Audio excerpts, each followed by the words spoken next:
ختم کرتا ہوں، ایک حدیث آپ آج مجھ سے لے لیں، ساری زندگی خوبصورت ہو جائے گی۔ صرف ایک حدیث سناؤں گا، ایک، اور پوری زندگی میں رنگ بھر جائے گا، پوری زندگی میں رنگ بھر جائے گا، صرف ایک حدیث۔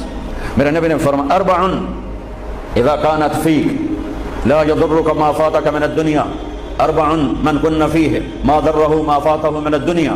میرے نبی نے فرمایا چار باتیں مجھ سے لے لو، چلی نہیں، چار، سوکھا کام ہے۔ فرمایا میرے نبی نے صرف چار گلاں میرے کو لے لو تو موجاں کرو، ویمبلے وچ بھی تے جنت وچ، صرف چار، 400 نہیں، 4000 نہیں، 50 نہیں، 100 نہیں، 10 نہیں، چار۔ کہا میری امت چار باتیں مجھ سے لے لو، موج کرو، جہاں مرضی رہو موج کرو، موج ہی موج۔ کہ یا رسول اللہ، ارشاد فرمائیں، آپ نے فرمایا صدق حدیث، ہمیشہ سچ بولنا، جھوٹ نہ بولنا۔ ساڑی تو پہلے تے کلی اڑ گئی نا، وکٹ ہو گئی، کیچ آؤٹ نہیں، وکٹ۔ میرے نبی نے فرمایا صدق حدیث، سچ بولنا، جھوٹ نہ بولنا۔ حفظ امانت، کبھی کسی کو دھوکہ نہ دینا، کبھی کسی کے ساتھ دو نمبری نہ کرنا، ہمیشہ دیانتداری کے ساتھ چلنا، ہمیشہ دیانتداری کے ساتھ چلنا، کسی کو دھوکہ نہ دینا، کسی کے ساتھ فراڈ نہ کرنا۔ میرے نبی نے فرمایا ایک اور حدیث جو یہ دو صفتوں کی وضاحت کے لیے، صدق اور امانت، سچائی اور امانت داری۔ آپ سب ماشاءاللہ جانتے ہیں کہ ہمارے نبی کو کافروں نے جو ٹائٹل دیا وہ صادق اور امین کا دیا۔ اگر آپ مجھ سے سوال کریں اسلام کو دو لفظوں میں سمجھاؤ تو میرے پاس جو دو لفظ ہیں وہ علماء نے بتائے ہیں، سچائی اور امانت داری، دیانتداری۔ آپ مجھ سے پوچھو سارے کفر کو دو لفظوں میں بتاؤ، سارے کفر کو دو لفظوں میں، تو میرے پاس دو لفظ ہیں جو علماء نے بتائے ہیں، جھوٹ اور فراڈ، جھوٹ اور دھوکے بازی۔ جھوٹ اور دھوکے بازی ساری دنیا کا کفر اس میں جمع ہے، اور سچائی اور امانت داری ساری دنیا کا اسلام اس میں جمع ہے۔ میرے نبی نے فرمایا میرا امتی ہر گناہ کر سکتا ہے، دو کبھی نہیں کرے گا، دو کبھی نہیں کرے گا، ایک جھوٹ کبھی نہیں بولے گا، ایک دھوکہ کبھی نہیں دے گا۔ لیکن میں درد سے کہتا ہوں مسلمان نام ہی جھوٹے کا پڑ کے، اور فراڈیا ہی مسلمان ہے، اور جھوٹا ہی مسلمان ہے۔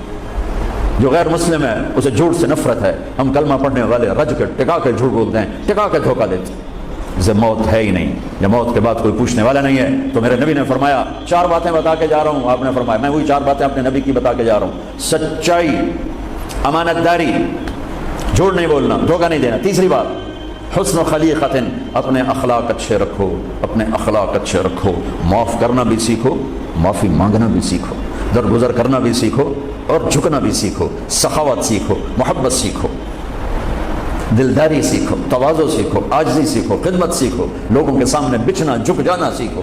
اکڑنے والے ٹوٹ جاتے ہیں، بچنے والے کامیاب ہو جاتے ہیں۔ جس شاخ پہ پھل ہوتا ہے وہ نیچے جھک جاتی، جو شاخ خالی ہوتی ہے وہ اوپر کھڑی ہوتی۔ تو تیسری بات فرمائی اخلاق ٹھیک کرو۔ سارے اخلاق کا ایک جملہ بتا دیتا ہوں، سارے اخلاق کا ایک جملہ بتا دیتا ہوں، میرے نبی کا فرمان، احسن الی من اساء الیک، جو تمہارے ساتھ برا سلوک کرے تم اس کے ساتھ اچھا کرو۔ ایک جملہ، برے کے ساتھ مانا کون سی بڑی بات ہے؟ جو تمہیں پوچھتا نہیں اس سے پوچھو، جو تمہیں دیتا نہیں اس سے دو، جو تمہیں بد دعا دیتا ہے اس سے دعا دو، جو تمہاری غیبت کرتا ہے تم اس کو دعا دو، جو تمہاری برائی کرے تم اس کی تعریف کرو، پھر دیکھو اللہ کا غیبی نظام کیسے آپ کو ہوا میں اٹھاتا ہے، اڑاتا ہے۔ تو تیسری بات میرے نبی نے فرمائی اخلاق اچھے کر لو۔ چوتھی بات میرے نبی نے فرمائی، چوتھی بات آخری بات، عفت فی طعمۃ، عفت فی طعمۃ، جہاں مرضی رہو رزق حلال کماؤ، حلال روٹی کماؤ، حرام نہ کماؤ، حلال کماؤ، حرام نہ کماؤ، کہ رزق حلال ایسی دولت ہے۔ میرے نبی کی مجلس میں ایک صحابی بیٹھے تھے، سعد بن معاذ، آپ کی نظر ان کے ہاتھوں پر پڑی تو وہ بڑے سخت جیسے مزدوروں کے ہاتھ ہوتے ہیں، لوہے کی طرح۔ تو آپ نے ان سے پوچھا سعد یہ تیرے ہاتھوں کو کیا ہوا ہے؟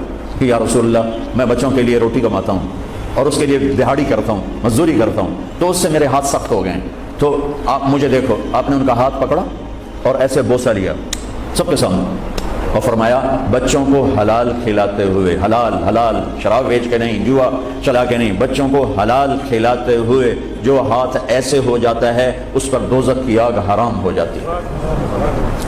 ایک حدیث بھائیو لے لو، میں لے لوں، میں بولنے والا بھی محتاج ہوں، آپ لے لیں، آپ سننے والے بھی محتاج ہیں، اللہ کی قسم دنیا بھی ہماری بن جائے گی، آخرت بھی بن جائے گی۔ تبلیغ کا کام ان خوبصورت صفات کو سیکھنے کی محنت ہے۔ آپ سب سے گزارش کرتا ہوں کہ اور زیادہ نہیں تو مہینے میں 3 دن ضرور آپ جایا کریں تبلیغ کے ساتھ، انشاءاللہ اس سے آپ کو بہت فائدہ ہوگا، بہت خوبصورت زندگی نصیب ہوگی۔ اور آخری بات یہ کہتا ہوں، اگر آپ کسی سے لڑے ہوئے ہیں تو اٹھ کر صلح کر لیجیے، اچھے 4 باتوں میں ایک بات ہے اچھے اخلاق، اور اچھے اخلاق والا کسی سے لڑ کے بیٹھ نہیں جاتا، اس سے راضی ہو جاتا ہے، اس کو راضی کر لیتا ہے۔ اگر آپ جہاں انسان رہتے ہیں وہاں جھگڑے بھی ہوتے ہیں، کسی سے آپ ناراض ہیں تو معافی مانگ لینا، معاف کر دینا، تو اللہ آپ کے پچھلے سارے گناہ معاف کر دے۔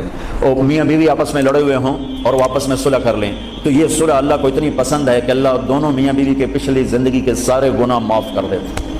تو بھائیو، محبت سے رہو، پیار سے رہو، اپنے نبی کی زندگی کو سیکھتے سیکھتے چلو، انشاءاللہ دنیا بھی ہماری ہے، آخرت بھی ہماری ہے۔